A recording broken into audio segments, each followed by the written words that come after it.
Fresh every Tuesday for MSPs around the world. This is Paul Green's MSP Marketing Podcast.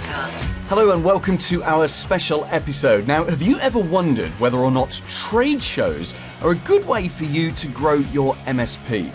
In our special today, we are going to talk to an MSP owner who did a trade show last year. The results were pretty good. This year, he wants more. He's booked a bigger booth and he wants to 10x the return he gets from the trade show.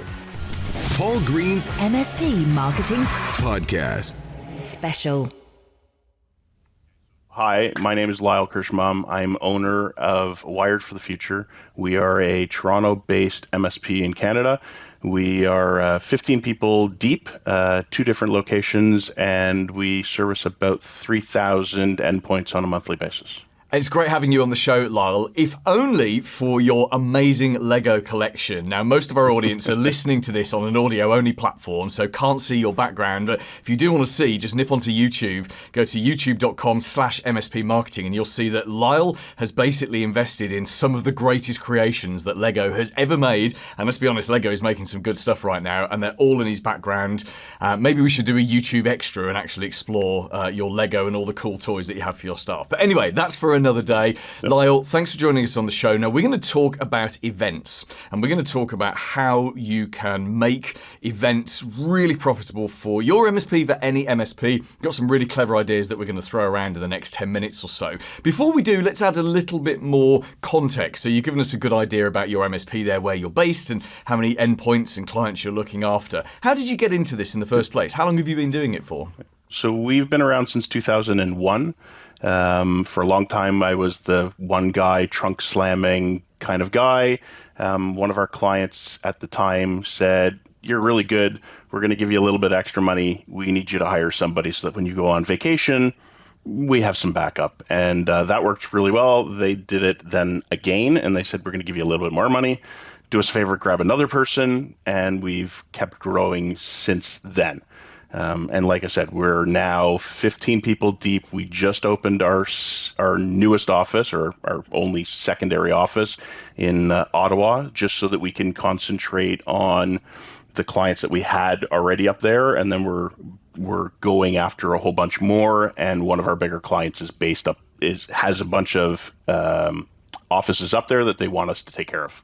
Cool. So essentially you're expanding into areas where you're already looking after people, and that's of course giving you a footprint to go and get even more new clients, which is absolutely fantastic. So events, you and I were chatting about events and how can you get the most out of events, and that's when you very kindly offered to jump onto the podcast and have the discussion in public, which is brilliant. Thank you for that. So what kind of events are you doing? Tell us the kind of events, the type of business owners that go, and it's an obvious question, but it needs to be asked. What do you hope to get out of doing those kind of events? So we've done a couple of events. The one that we're talking about today is a vertical specific event. So it's one of our verticals that we end up having a lot of clients in. We did their show last year. We had a 10-foot by 10-foot booth.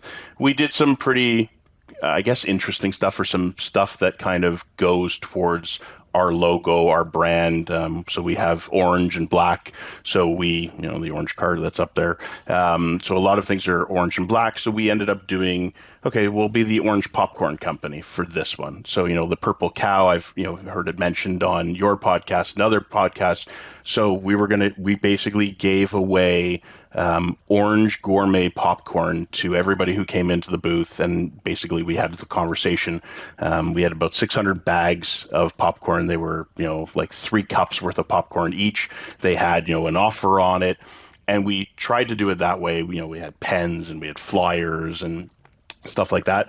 It was okay.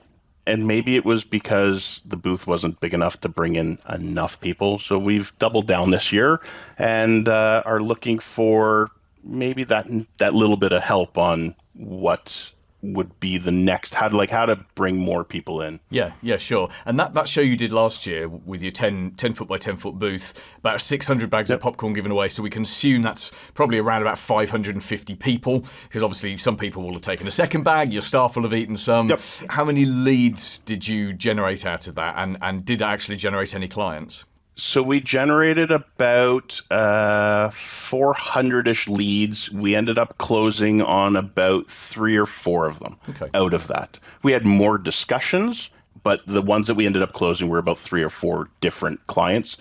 Did it pay for itself? We broke even. Let's call it that. And my big trick was, it didn't make a difference if we broke even or not. I look at marketing as at least our name is out there and they saw our faces and hopefully they remember us as that orange company. Yeah, absolutely. And what's your definition of a lead that you got from that show? So in this case, it was a dental show. So we were talking to either the dentists themselves or their office managers and stuff like that, and or their supplementary staff that said, oh yeah, we have a big, huge problem. Can you try coming and fixing it? We'd take down the notes, then we'd reach back out and see how that kind of progressed. But it was more of, I was happy just having the conversations because we were there. Our largest client was there, so they were coming by. So it was a win-win anyways. Yeah. The trick is this year we're literally doubling and or probably tripling the amount of spend. Yeah. So how do we benefit from triple the spend? Because I don't think we'll get double the people. No, okay, well, we'll come on to that because I have another question about that. Yeah. Let me ask my last question again, but I'm going to ask it slightly differently because I wasn't clear with my own language. That was my fault. When you say a lead, what do you define as a lead? So is it a case of, oh, this is Dr. Drill and here's his website and here's his number, or is it a case of someone's given you a business card, or have they said, oh man, we need to speak to you guys, give us a call on Monday? So what sort of level of engagement have you had with these leads? All of that and more. So we had a stack of business cards. We had basically, with the trade show, they had not given us, we had to pay for it, but a way to scan somebody's tag so that we would get their info, and then we could actually write in the notes after that. There were 2 customers that we ended up getting. We literally had the conversation there. The trade show ended on Friday. On Saturday, we were literally doing work for them. So the fact you can zap their badges, that's great. And we're going to come on to how we can see if we can maximize that a little bit. Just one, and by the way, the reason I have all of these questions will become clear in a second, and it's to do with events that I've done in the past. And actually, a lot of them were dental events as well, which is really interesting. So we'll talk about that in a second.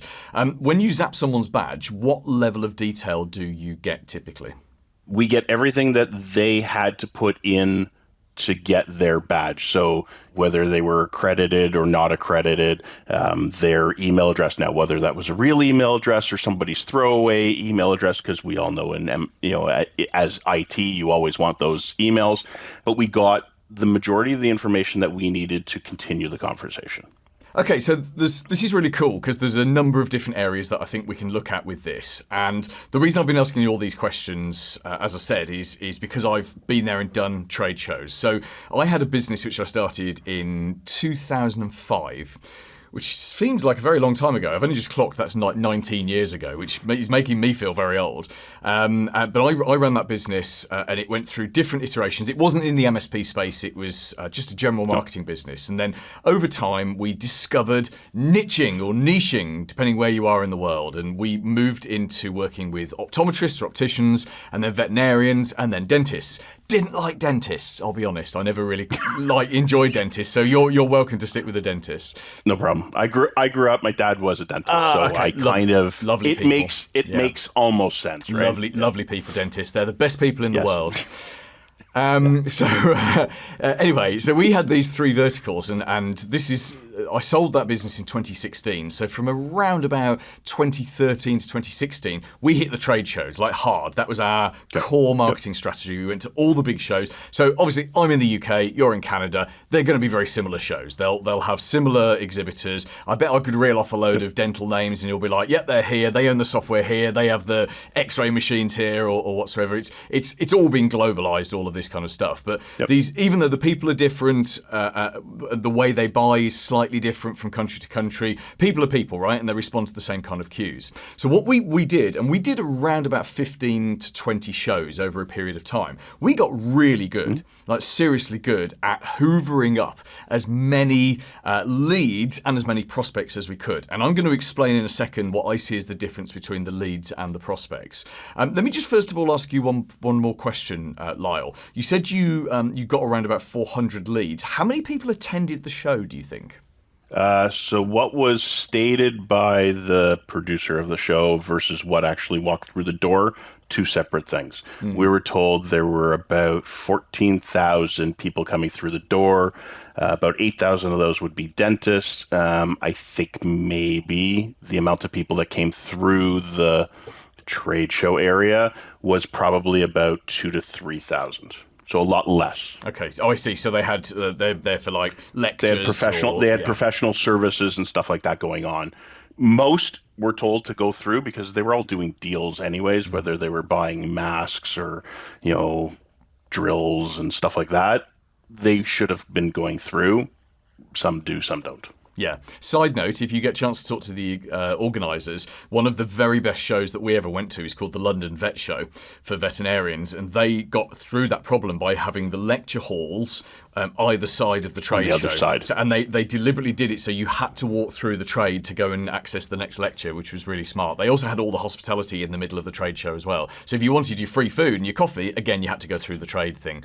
And that was and I think still is the fastest growing. Yeah, we were giving out free food. It was free popcorn. Yeah. But the dentists didn't know that, did they? Versus if the exhibitors have put all the food in the middle of the trade show and the dentists have been told to do that. Okay, I'm going to ask you another set of just random questions, and this is starting because what you've described there is it sounds like a great trade show, right? So you've got even if only 2,000 of them walk through, that's still a really good audience, and obviously not all of them are going to become clients of yours. Not all of them are going to become leads and prospects, and I will explain the difference between the two in a second, but there's so much opportunity there.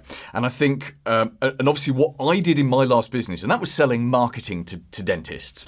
What I did, I think some of the ideas you'll be able to pick up, because even though we were selling completely separate things to what you sell, it's a very similar start of a conversation, which is it is all about starting that conversation, reeling them in, getting them engaged, but also making sure you've got plenty of resource and plenty of follow-up, which is one of the things that I want to sort of dip into. So let's start there actually with the follow-up. So those 400 people that you got last year, what did you do with all of their contact details?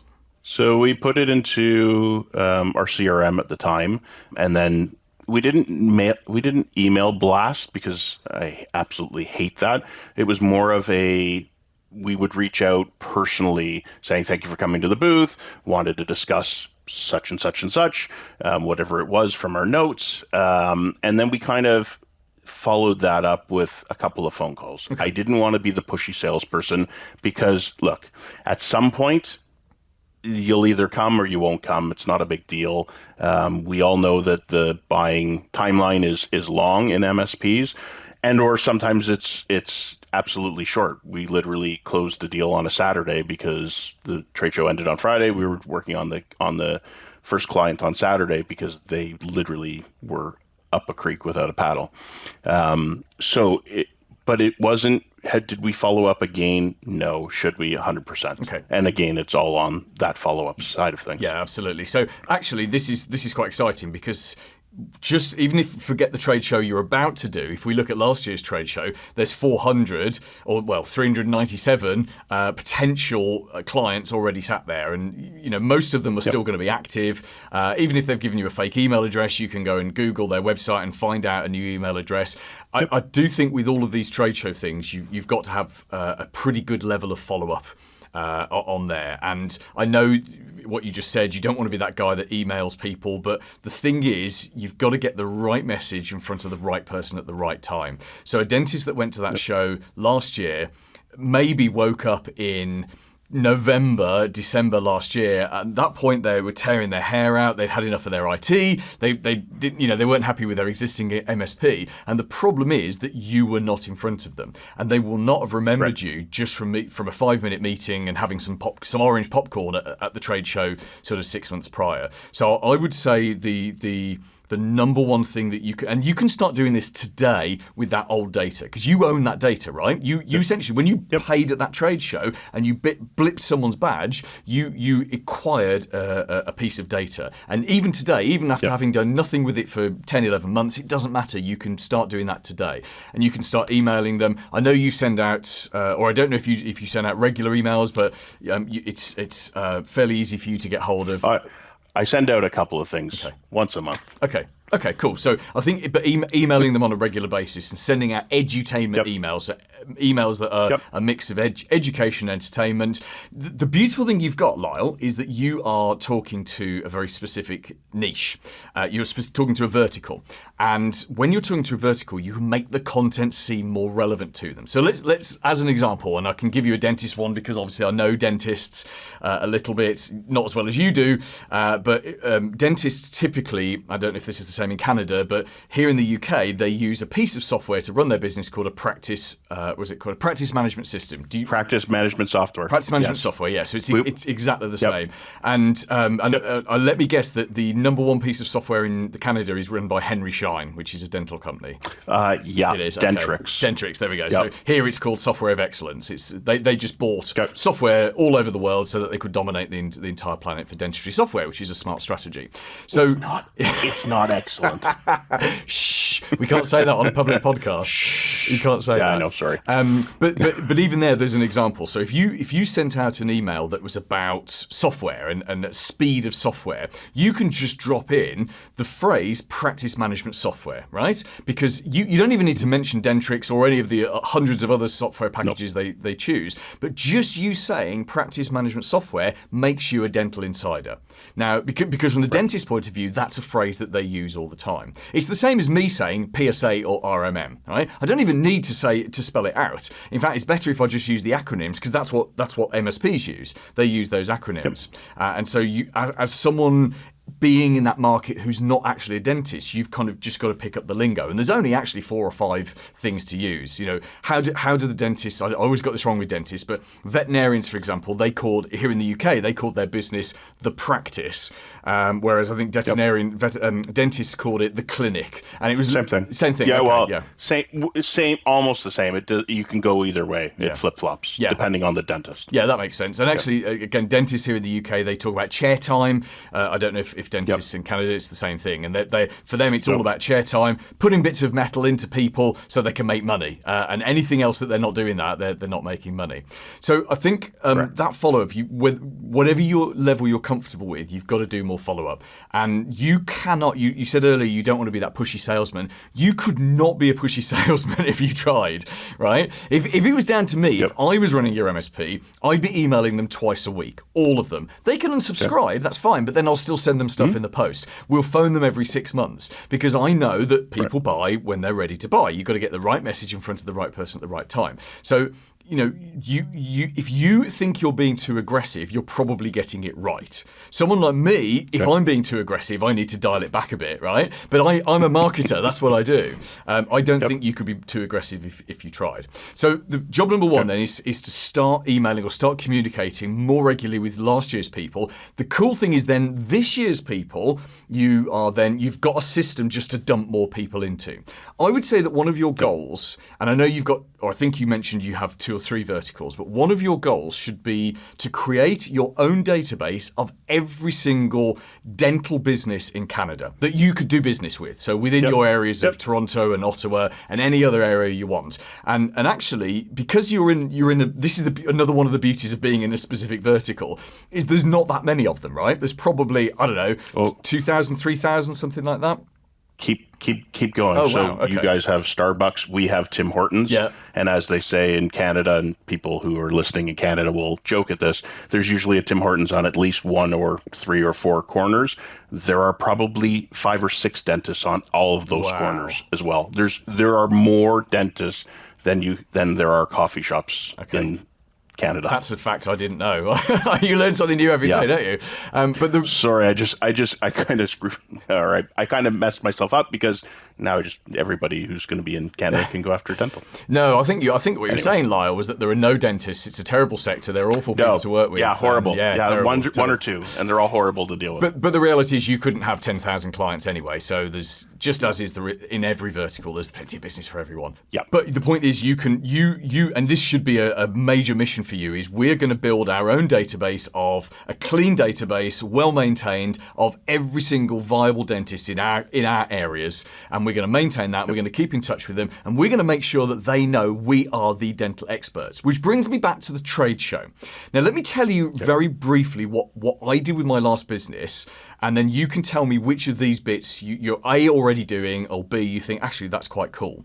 So I'm going to gloss over some of the details because they're not quite relevant to our conversation. But essentially, whenever we went to a trade show, we took the completely opposite approach to most people. So most people, they go and hire a stand and they get it all professionally done up and they have all the AV and, it always looks nice and they spend a fortune on it. And then they bring over their sales staff, and so the first couple of hours, everyone stands around, looks a bit bored, and they're always complaining to the other stand holders, there aren't many more people here. And, they'll all go off and go coffees, and they'll be trying to do deals. And there's almost like a them and an us, isn't there? And any trade show as it goes on, the them and us, by them and us, I mean the delegates and the exhibitors. There's always seems like the wedge gets bigger between them, and the exhibitors get more and more exasperated with the delegates. The delegates are like, I've passed you 15 times already, don't talk to me. There's that real wedge that comes between us. So we took a completely different approach where we said, right, we are going to the show to do two things. Number one, our single biggest goal is we're here for data collection. So we are going to zap so many badges, and I'll tell you how we did it in a second, but we're going to zap so many badges, and then we're going to take that data, we're going to put it into our system, our follow-up systems, that system I was just talking about. So that was primary goal number one. Primary goal number two is then anyone who lingers, who wants to have a proper conversation, is we're going to hand them off to someone who knows what they're talking about. And the reason we did that is I actually hired promotional people to be, I almost treated it like support, right? So I had first line people who were just attractive people in their 20s. I hate to say it, but they were mostly women because not all, but most of the audience we were talking to was men, and that's just a sensible thing to do. Please don't write in and accuse me of being sexist. This was just good marketing. So we hired good, intelligent, young promotional people, but they were supervised. So I had a member of my team supervising them. So we'd have like 5 of these people, and I'm talking a stand the same size as yours, 10 foot by 10 foot, and we dot them all the way around the stand. And their number one job was actually getting people to the stand. So anyone that walked past, they would ask them a qualifying question. And it wasn't a case of they would just stand there and wait for someone to approach them, like most people do. We were on it. Yep. We always got complained about at every show. And in fact, I said to my team, if we didn't get complained about, we weren't being aggressive enough. That's what I mean by being aggressive. So the qualifying question they would ask would be something like, excuse me, are you the owner of the business? Or something like that, and we had different questions for different shows, because sometimes like this trade show, they say they've got X thousand dentists, but actually you find that the dentists never come in. It's the practice managers. So in which case your question might be, excuse me, are you a practice manager, or do you own the business? You'll know that kind of question. But the point of that is you don't want to be talking to the dental nurses. You don't want to be talking to the people who are not either the decision maker or the influencer. So in a dental practice, the dentist that is the owner is the decision maker, but the practice manager is probably the influencer who is saying to them, I think you should go with this solution. I think that may be how it is in most businesses. So essentially your promo person is qualifying, are they someone we should be talking to? If they are, and this is the cheeky bit, what we used to do, so we used to give away a free book.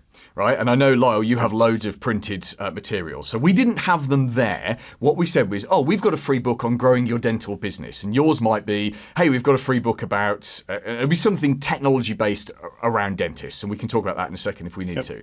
But literally, my team would say, we've got this free book. Blip. They would blip their badge at that point and they'd say, I'm going to send one of these to you in the post. It should reach you next week. And then like 1 in 20 people would get offended and we'd apologize and we'd say, we'll unzap you. We didn't. And then 1 in 50 would say, can I have my book now? And we'd say, actually, we don't have them here because we don't have storage space. And also, do you know what? If we give it to you now, it's going to go in that bag with all those pens and mouse mats and all that other junk that you're just going to chuck when you get home. It's going to go in the garbage. So actually, we'll post it to you in a week's time. So we were blipping, and we did have real books, and we did like thousands of post outs after all these trade shows. But the point being that was the number one goal.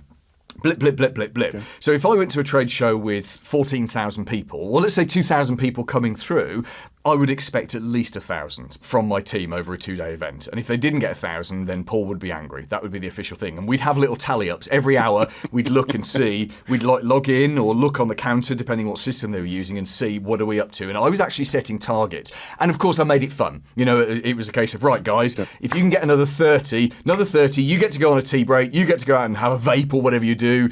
You get to have an hour off and go and get as many freebies. And we just turn it into games. So that was job number 1. Okay. Job number 2 then was hooking people into decent conversations. So the reason you're hiring other people to do this stuff for you is because you and your senior techs, who probably were on the trade stand last year, you're too valuable for data capture, which is what those guys are doing.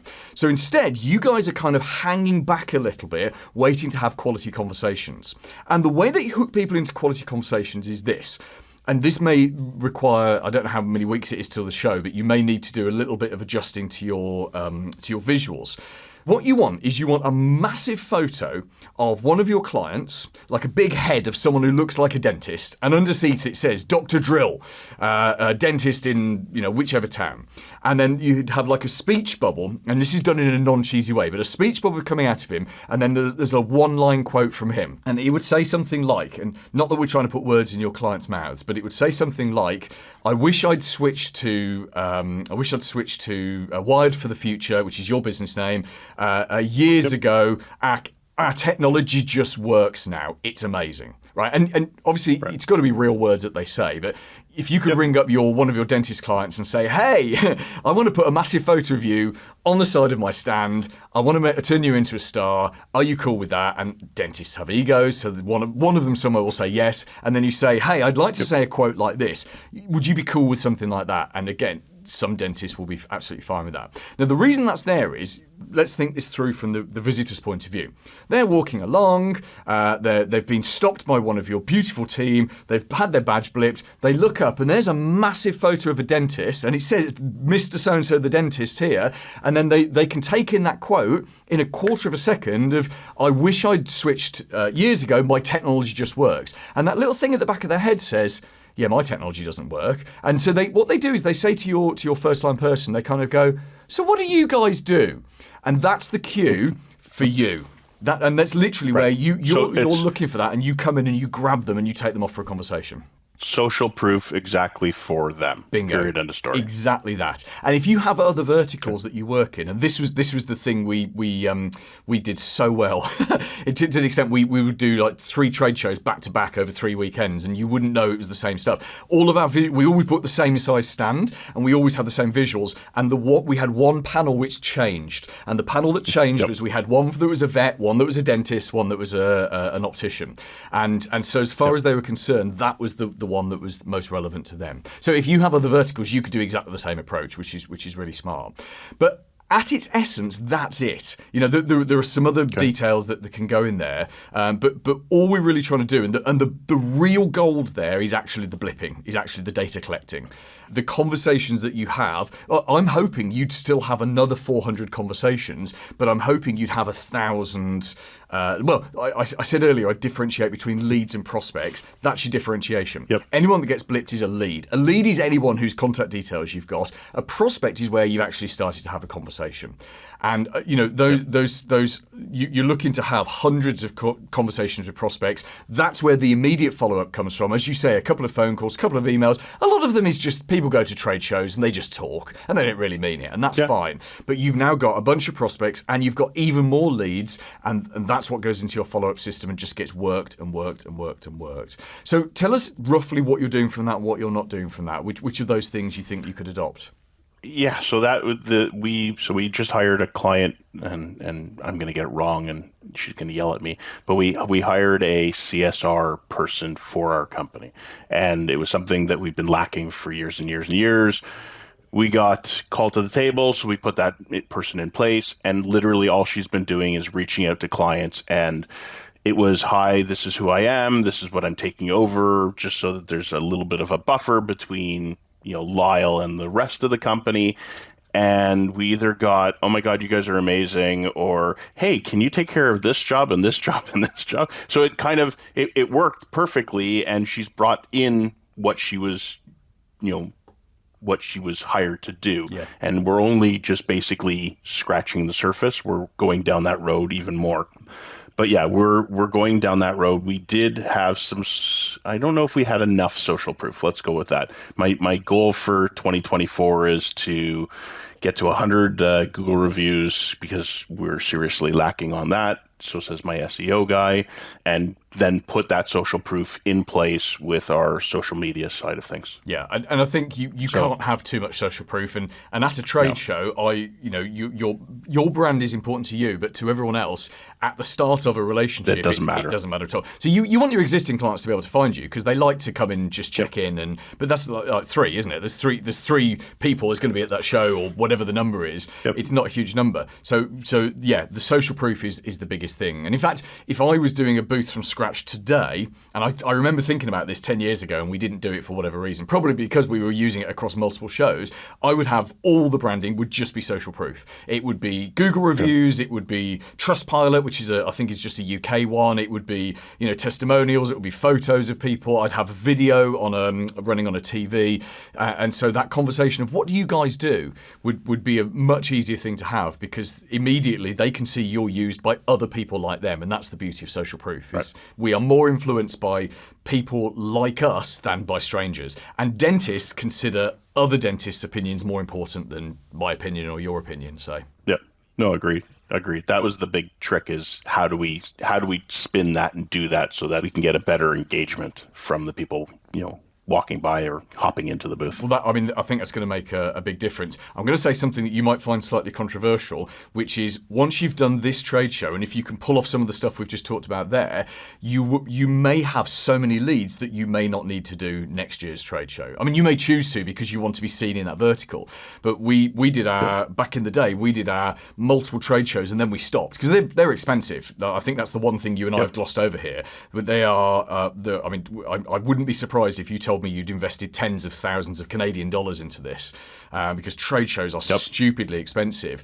But they're not expensive if you say, actually, the data we got from 2024 now, the data we got from 23, from 24, from 25, that's given us 3,000 leads. That's enough for our CSR to keep calling. Just keep calling and keep calling, keep calling and keep emailing, because you only need, what do you want? One new client a month for the next 3 years? Something like that? One or two would be perfect. Yeah, exactly. And most MSPs are exactly the same. It would be overwhelming for you to win 5 clients this month. And the reality is, it wouldn't happen. It just doesn't work like that. No. So 1 client a month is great. And maybe you need a database of 2,000, 3,000, 4,000 to do that. But as you said, you've got other verticals as well, which is this exact same strategy you can pull off with other verticals. On that, and this should probably be our final point, and we should wrap up here, Lyle, is Sure. On your website. I haven't looked at your website recently. I have looked at it in the past. But on your website, if I went on there off the back of seeing your listing in like the magazine of the trade show or something like that, would I go onto there and look at that and immediately think, this is a guy for dentists? Or would I see a kind of a generic one? There is a dental specific page. It needs a little bit of work, and we're working on that. Cool. Okay. How's that? We'll take that as homework. Okay. Yeah, definitely homework. And what might be worth doing is the URL, the website domain that you promote at the show that's on your branding. And again, it might be too late to do this year, but you could do it for next year. Nope. It might be worth buying something like dental. I'll give you the suggestion after the interview, because if I put it in the interview, like hundreds of other MSPs are going to go and buy it. But you buy a specific domain, and all that does is that points to your dentist page on your main website. So anyone typing in this new domain, they instantly go to your dentist page, and they can see that you do other businesses and other generics, but it takes them straight to the information they want. The other beauty of that is, if you put in place some tracking, you'll be able to see how many people have come off that URL. So it will give you another measure of, hey, how many people have seen our URL? Like we used to buy adverts in the show guides, and we did the same thing. We put a tracking URL in, and when they came next year and they said, hey, do you want to spend another 1,000 on the advert like you did last year? And we say no, because we got 3 visitors off the back of that advert. It just wasn't worth it. I'd rather take that money and put it into something else. So it's always good to do stuff like that. Lyle, thank you so much for your time. Are there any other questions about events that I can help you with? So just brief things before we finish off today. I think we're good. I think I've got a lot to unpack, and it's been an absolute pleasure. listen all the time, and it's truly a pleasure to be on. So thank you. Coming up next week. We're going to be looking at such an important subject that you get measured in life by what you achieve, what you get done, not by what you say you're doing. I'll explain it fully next week. Join me next Tuesday and have a very profitable week in your MSP. Made in the UK. For MSPs around the world. Paul Green's MSP Marketing Podcast.